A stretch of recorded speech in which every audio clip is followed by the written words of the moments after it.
I've been reading Rosalind Krauss's Notes on the Index ever since it was published in 1977. I did the math, that's like 40 years. While it has certainly informed my thinking, it has also presented certain problems for me.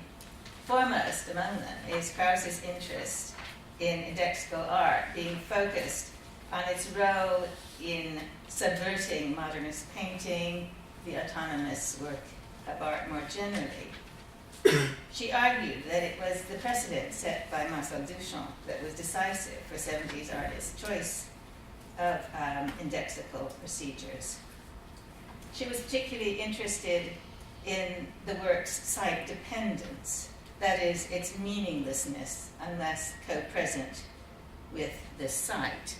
And the best example, I think, that she gave of that was Lucio Pazzi's two colored panels affixed to the walls around PS1, where they replicated an abrupt shift in the original school walls, of the color of the walls.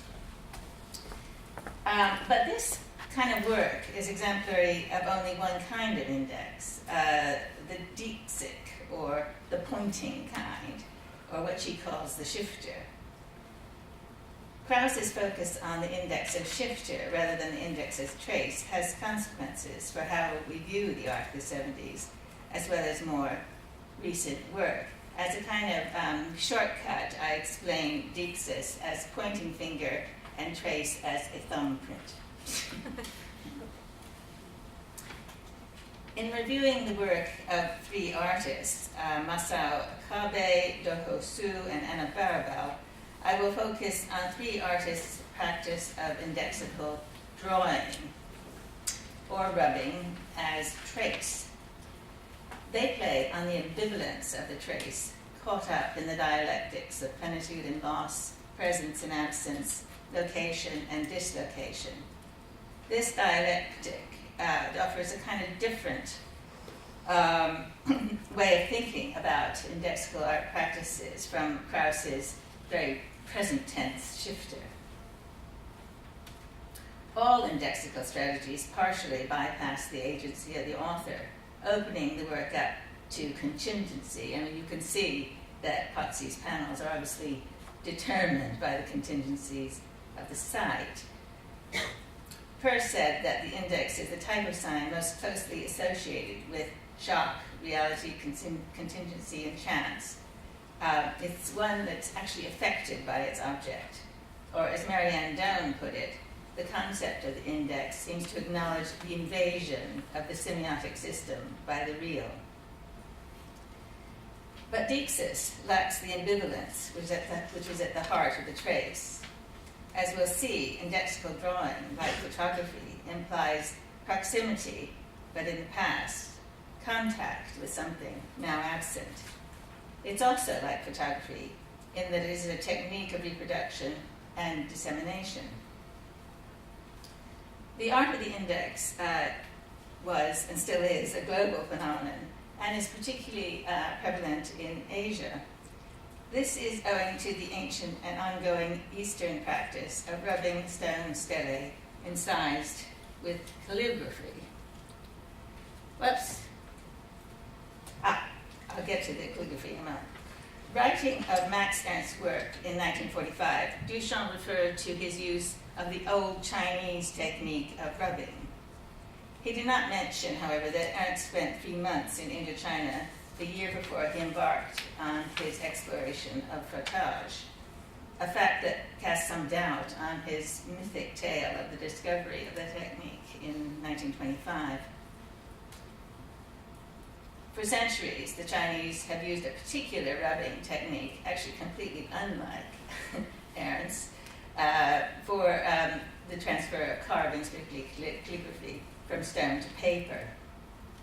That involves soaking a sheet of paper to loosen the fibers, pressing it into the incised patterns on the stone, molding it, the shape of the patterns into the paper, and then applying ink with a kind of pad, so that you end up with a configuration of white script on black ground, which is the ink.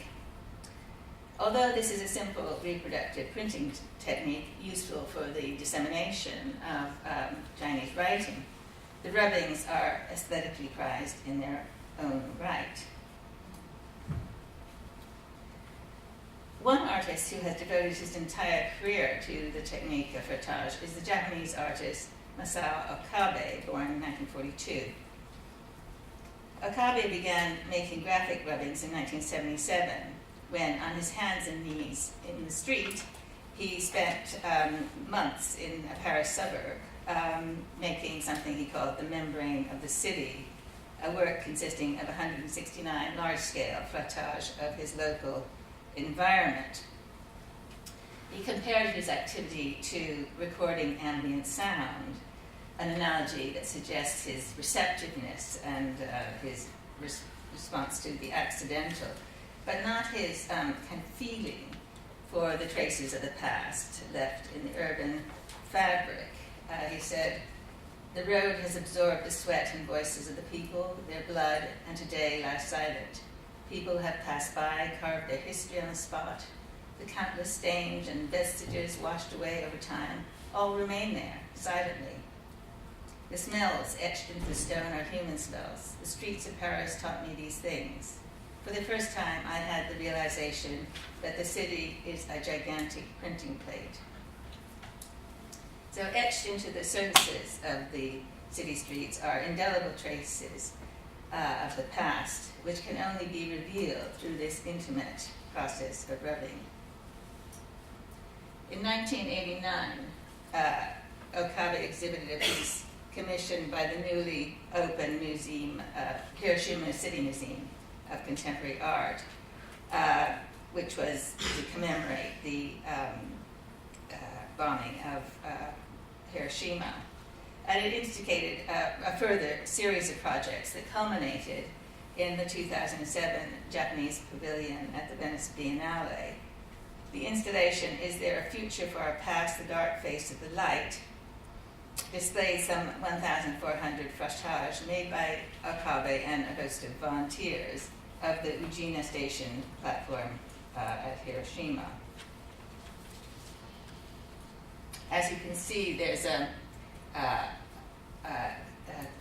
collaboration that's possible. You can bring your own, or they have pieces of paper where you can make your own rubbings in that environment, in that gallery space. This is a close-up of some of the rubbings from the site. In his Biennale catalog essay, Minato raised the issue of the trace as the physical externalization of memory.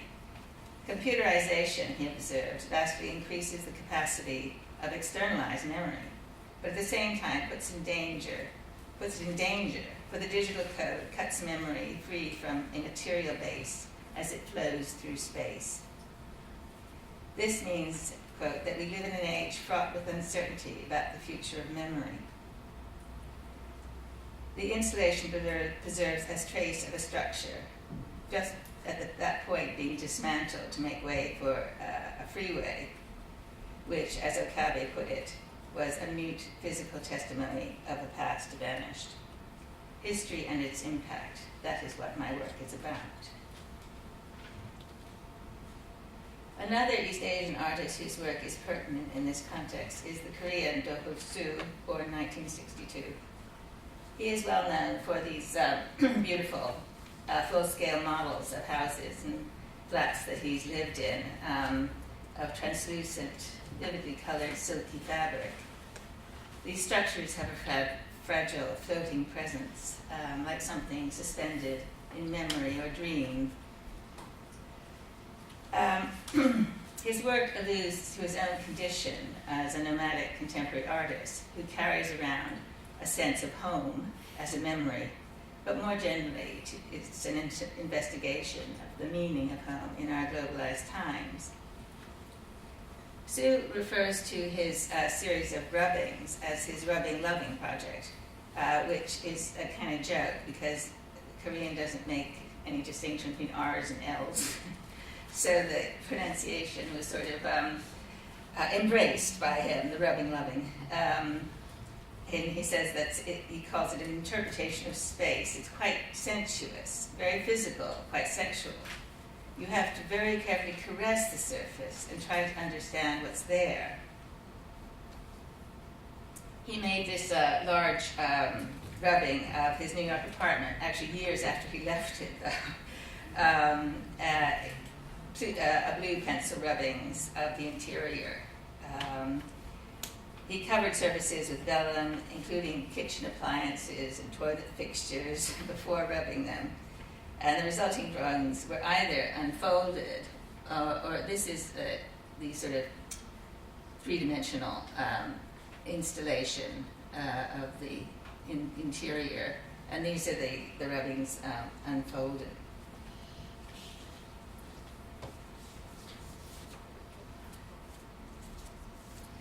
One of his most ambitious photoge project was for the Gwangju Biennale, which was in remembrance of the Gwangju uprising, which led to a violent crackdown. This is a case where he covered the walls with tracing paper and rubbed the surfaces with graphite with a whole team of helpers. And unusually, he decided to make everybody blindfolded for this job to increase the kind of tactility, exploratory nature of the work. He does make reference to Jacques Derrida's memoirs of the blind, in which the philosopher argued that the draftsman is blind to his own drawing. The hand, wrote Derrida, is a finger eye, which feels its way, it gropes, it caresses, as much as it inscribes.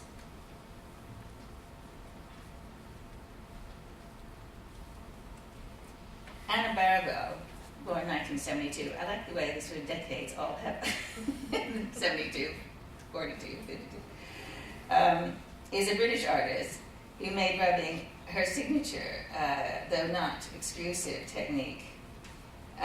She refers to her works on paper as drawings, which is appropriate given that her materials are often, or used to be, not much more than 2B pencils and papers. But her method of drawing is unlike any other, for she does not depict in the normal way. Instead, she covers a found textured surface with paper, and working painstakingly from top to bottom, fills the entire surface until it's completely covered, often in this dark, lustrous graphite. It's kind of like an endurance of persistence, her ability to register the slightest details, using the point of a pencil or a paintbrush or even just her fingers to press the paper into every centimeter of the textured object, molding the paper at a micro level, unlike Sue's folding of things. Barago explores a textural unconscious that foregrounds irregularities. Yet her technique also masks other features such as color, light and shade, aspects which are typical of what photography highlights. So in some ways it's sort of comparable to photography, but Barago's technique actually excludes those features which are only available to sight. Door is a drawing that is more like a glossy thing. It has that density and coherence and presence of sculpture. And she kind of installed it, sort of leaning, propped up against the gallery wall in order to emphasize that. Yet, this immediate impression, I think, is underlined. If you look a little closer, this is not door, it's from Shutters, but all the work has this tendency to when looked at more closely, to see that the paper is abraded and torn, revealing the surface's vulnerability. So, in fact, these representations of the domestic thresholds, doors, windows, are full of holes, paper thin, and like thresholds of a house, these are comparable to the body's apertures and sense organs, sensitive sites, where only a thin membrane separates inside and outside. And because of this extra sensitivity, some impressions are liable to be retained vividly in the memory. A recent work made by Baribeau is a video loop with tinting, which uses tinting, which he adapted from early film practice of tinting films with sort of with emotional coloring, if you were, sort of lavender for a love scene and so on. These are sort of early black and white films.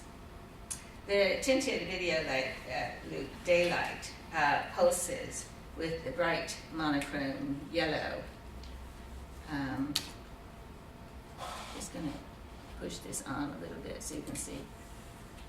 And a blurry image of leaves shaken by the wind.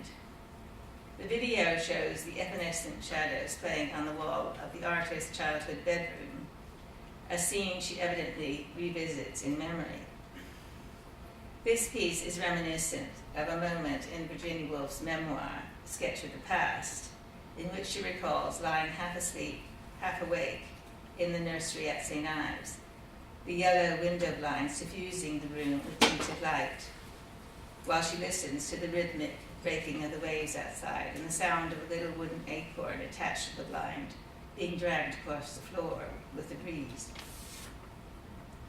Baribeau's Daylight relates just to this sort of intense impression from childhood.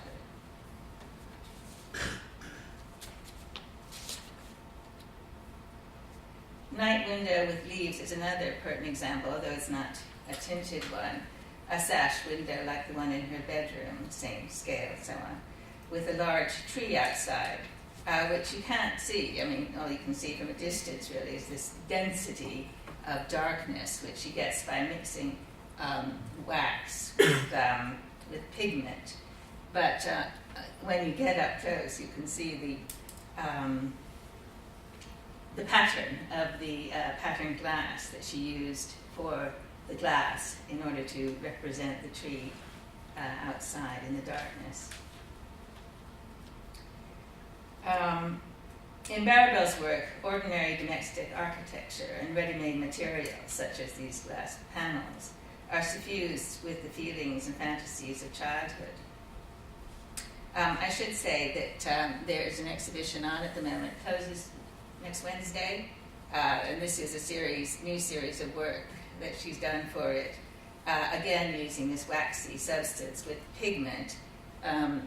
You can see it's very shallow relief actually, and how the wax sort of glows or seems to the light sort of penetrates the waxy surface. To conclude then, according to D.V. Uberman, indexicality evades style. Yet this brief inquiry has discovered a striking range of rubbing styles.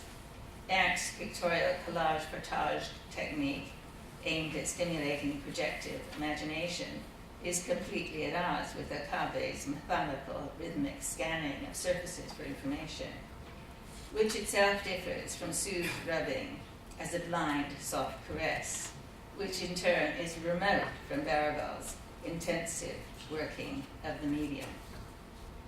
However, one conspicuous feature of all contemporary rubbing, as opposed to surrealist frottage, is the strict maintenance of a literal one-to-one scale. And to that extent, Ross-Krauss was right that the ready-made is in some ways decisive for indexical procedures since the 70s. Yet this model does not acknowledge the often extreme labor intensiveness of the process, nor does it prepare one for the connotations that arise in connection with contemporary practice of rubbing: trauma, love, history, memory, the unconscious. Indexical drawing should be considered alongside a number of other indexical procedures, such as direct casting, imprinting, photography, which take advantage of the index's ambivalence in relation to the object, combining both contact and loss, intimacy and dissemination.